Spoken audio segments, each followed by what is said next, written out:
how's it going? So I have been going over some of the questions that I'm getting in regards to, the how-tos of the freeze dryer. Some of these people are more experienced, some are new at this.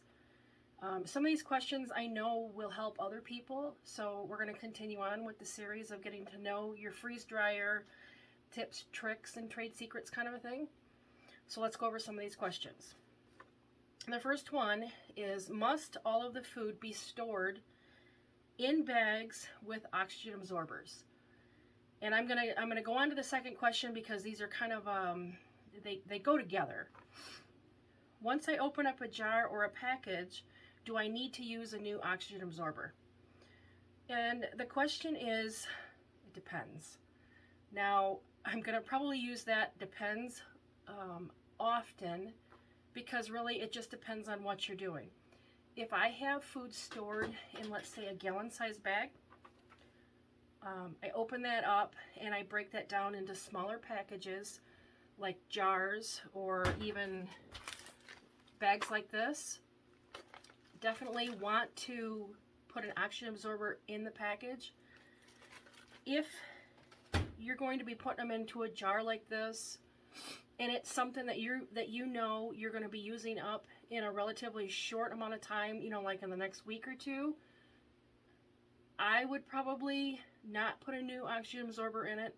Kind of what I do is, if I'm in my basement kitchen, I open something up to repackage it, to make a meal, whatever I'm going to do, I put it on the step, and then when I make a trip upstairs, this jar will go into, I've got a drawer that's kind of like in our corner of stuff that is opened. And so generally, like when I'm meal prepping for the week, I'll look in there and be like, okay, I've got a jar of corn opened up. I need to figure out how to use this throughout the week. If I know for a fact that I've made up these meals and I'm not going to be using corn in the next week for whatever reason, maybe the next 2 weeks, it's not a big deal. I just open this up, I pop an oxygen absorber in there. I do use the Food Saver, the topper that goes on here to suck the air out. When I put them in the bags, of course I don't do it because I don't have the chamber vac.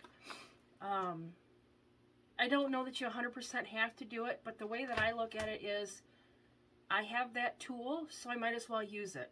And it's going to remove any extra gases that are in here. And so that's kind of the way that we say things is, it depends. If you're going to use it up quickly, you're okay. If it's something that's going to sit around for a while, throw an oxygen absorber in it. To go back to the original question of, must all foods have the oxygen absorber in it? I like to say yes. As a rule of thumb, oxygen absorbers go into everything that you want to keep. Does that make sense? And the reason for that is because a lot of times people will say, oh, I've packaged up this corn, I'm going to use it in 2 weeks. I know I'm going to use it. And then you don't. And this gets tucked away into your long-term food bin. And then really, essentially, you end up forgetting about it. So I always encourage people, yes, use the oxygen absorbers. And then when you go to pull that stuff out, then you can decide what you're going to do with it. All right, next question is, how do you package milk or broth? And that is, again, depends. When I have the broth or the milk on one of the trays, I'll take a piece of parchment paper, I put it out on the parchment paper, and I don't remember 100% how many either jars like this, the quart jars, or the bags. I don't remember how many, if I use one full tray, how many of those fill up what. I could probably go look at my notes. But anyways, I will put the milk into jars, and I will also put the milk into bags like this. It just depends on, for my storage area, do I have, 4, 5, 6 of these jars? Do I have enough jars where I feel comfortable with what I have stored? Then my stuff goes into the Mylar bags for either like camping trips, If I have to ship this to, like when my kids were down in the military, if I had to ship something like that, I would use the Mylar bags because there's no weight to this. Broth, the same way. Now, if you're getting into wanting to do single serve, like glasses of milk, or if you keep the bone broth around for, like, if you're sick and you just, you know, you're not feeling good, or you just want like a cup of bone broth, what I use are these little, I call them spice bags. I don't even know how much they hold. And what I do, I either use these or I use the jelly jars. My first choice would be the glass jars, only because I hate throwing away, you know, all the Mylar bags and that kind of stuff. But I also understand that it's quite convenient if I'm in a hurry, not feeling good, whatever, to have these single serve bags or the jars ready to go. And what I do to figure out the weight, you know, like how much to add back to this, which is going to take me into my last question. Oh, no, that's going to be next week's question. Sorry about that. Is to figure out the weight, you know, how do you figure out the weight to these? The weight or the measurement to make them single serve. I will be going over that in, actually no, it'll be this next week. Once food is freeze dried, how do you rehydrate it? I'm going to wait to go into that question. Alright, so once I get these measured out to the smaller containers, I put the oxygen absorber in there, and then I'm just ready to go. So like if we could, you know, we take one of these camping with us, I write on here what it is, the amount of product that's in there, and that's just a matter of just so that I can, you know, you keep seeing it, you kind of remember it. I automatically know that milk is 25 grams to make one serving. And I'm going to go over in a couple questions here on how I figured that out. But these are actually really nice. You just pour them into your cup. And what I do with like milk, yogurt, sour cream, any of that kind of stuff, if time allows for it, I will, you know, like tonight, I will make this up. If the kids want milk in the morning, I'll dump this into a mason jar, add the cold water to it, shake the heck out of it, and then I just throw it in the refrigerator. The next morning, it's going to look like it's, it'll look different. So then I can just either just shake it really good, or I've got a little, like a little hand whip that I can use to kind of bring it up. It's really not bad. If you use it in cereal, you can't hardly tell any difference. But if you're going to drink it, just to drink it like this, I prefer it to be shook up really, really well and cold, or I'll use that little buzzer, little hand whip thing that I have. I'll post a picture up here. All right. Once the food is freeze dried, how do you rehydrate it? I kind of went over that with the milk, like how we would, you know, add the water to it. Some of the other ways to do it is simply just adding water to it. A lot of the stuff we'll eat just, you know, as is, like the strawberries or bananas, peaches. A lot of the vegetables can be just eaten as a snack, or you just add a little bit of warm water to them and bring them back. I'm going to post a video or a link at the end of how I do, let's say, I'm trying to think what the video is. I think it's macaroni and cheese, sloppy joes, and corn.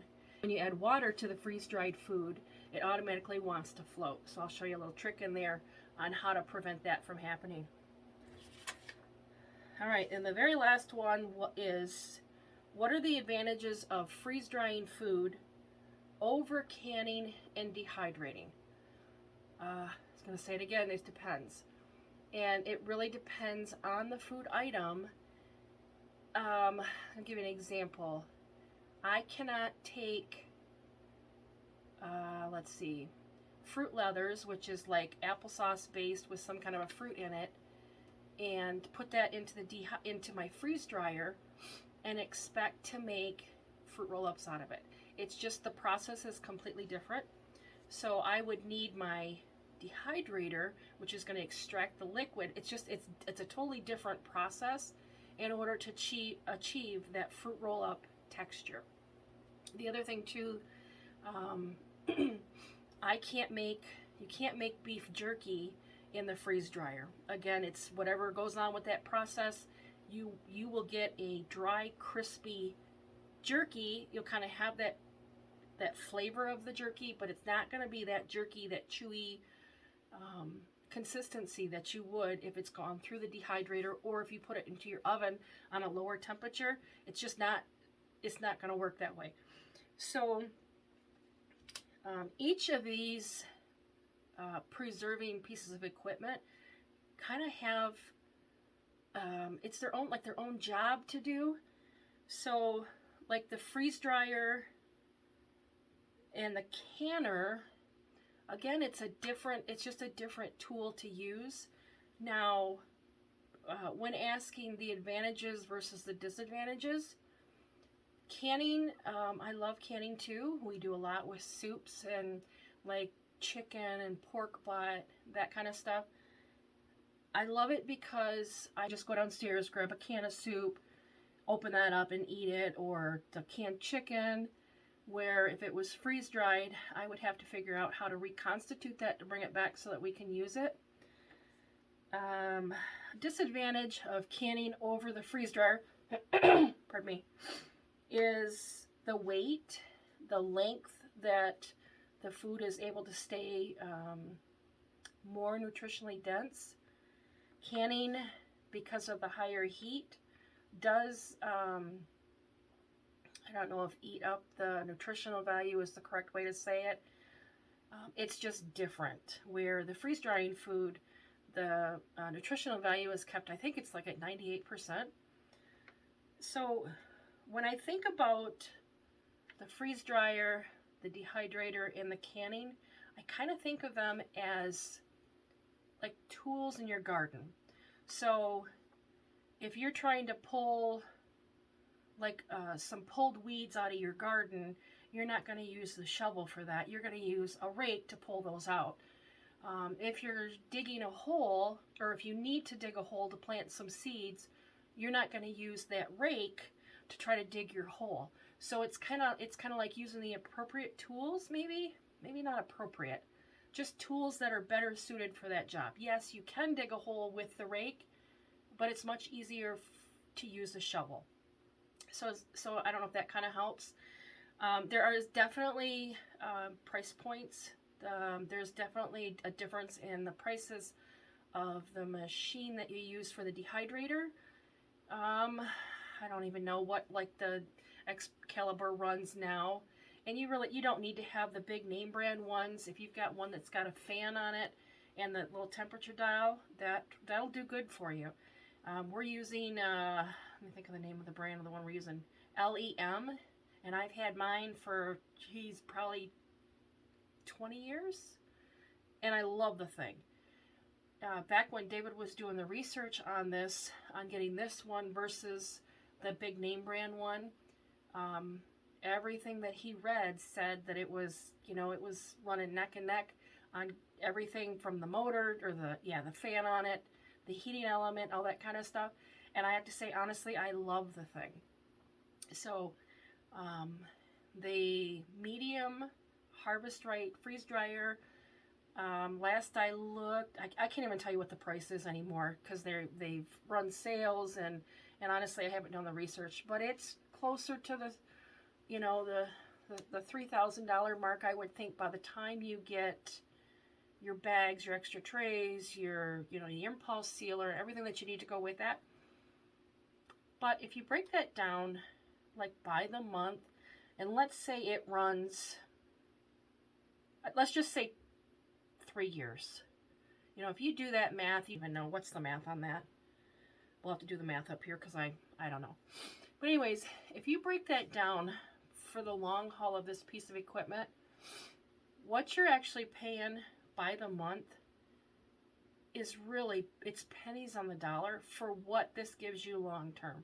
So if you're questioning whether the freeze dryer is a right fit for you, I can only tell you my experience, and I absolutely love it. I've canned or dehydrated for almost 30 years now, and I still like all methods, but I'm finding that with the freeze-dried, you know, it's lightweight. The fact that I can take and grow a season's worth of organic strawberries and have them for 2 or 3 years, which they never last that long, but if I can catch a sale on, you know, whatever is organic that's growing, or if I can catch a sale on something that's organic and I can put that up and then use it 6 months, 8 months from now, that's a score for us and our family.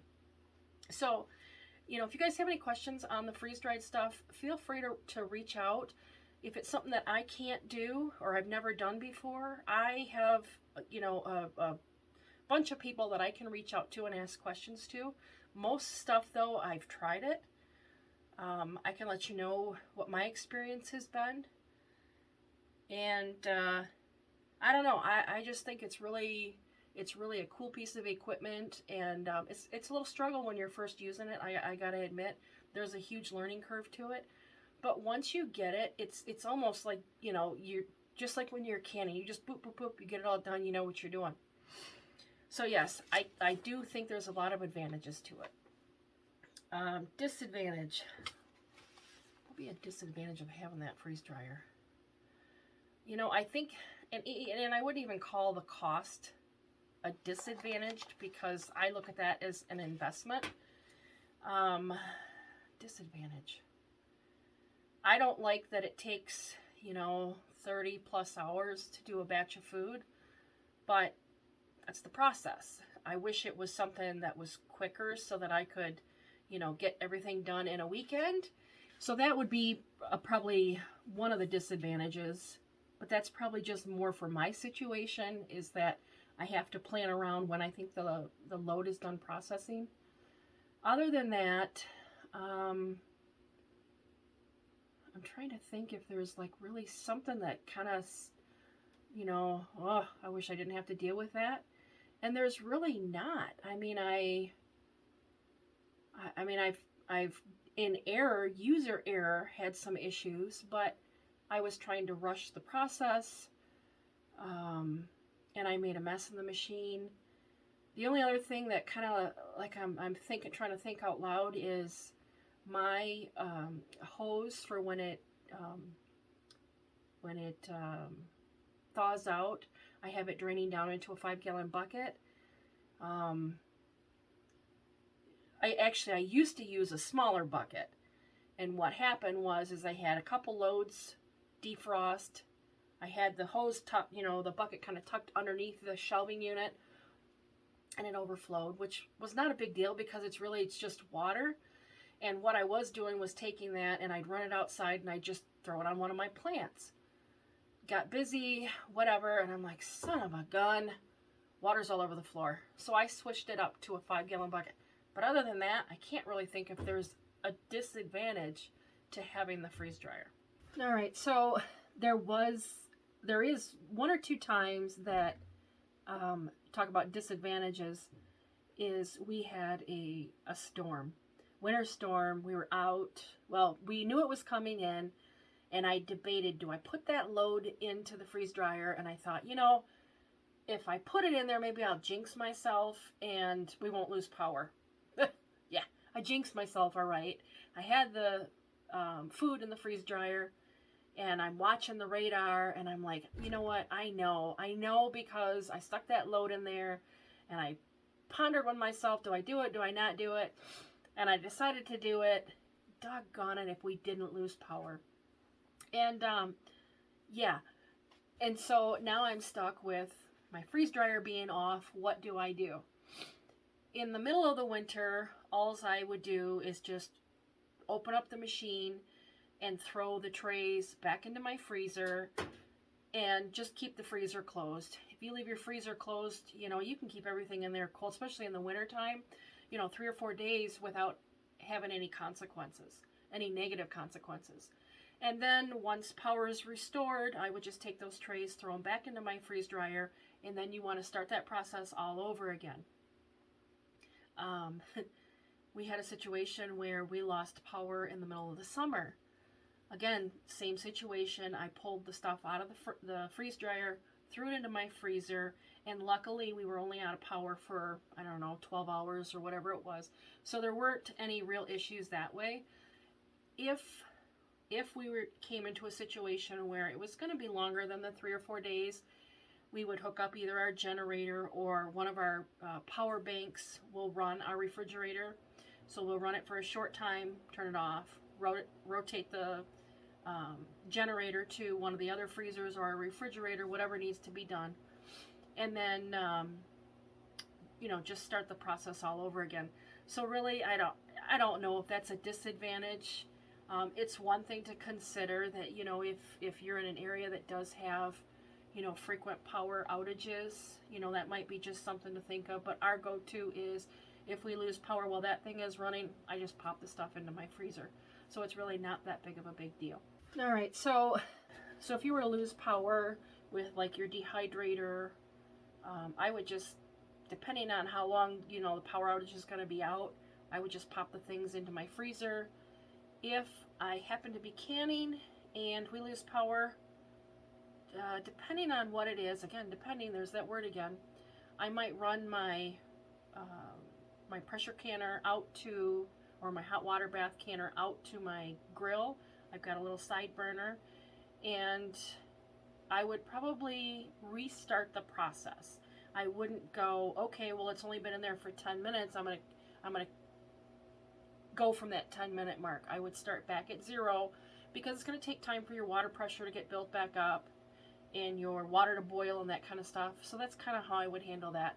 But on the lines of disadvantages with that freeze dryer, really, I can't think of a whole lot that would make me kind of take that scale and go, oh, there's an advantage, there's a disadvantage.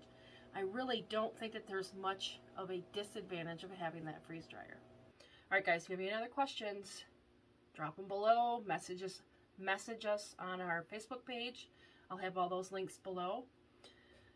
All right, guys, keep on baking, keep on cooking, keep on stocking up your pantry. Every little bit that you guys can add to the pantry is going to help you down the road. All right, so until next time, keep on keeping on.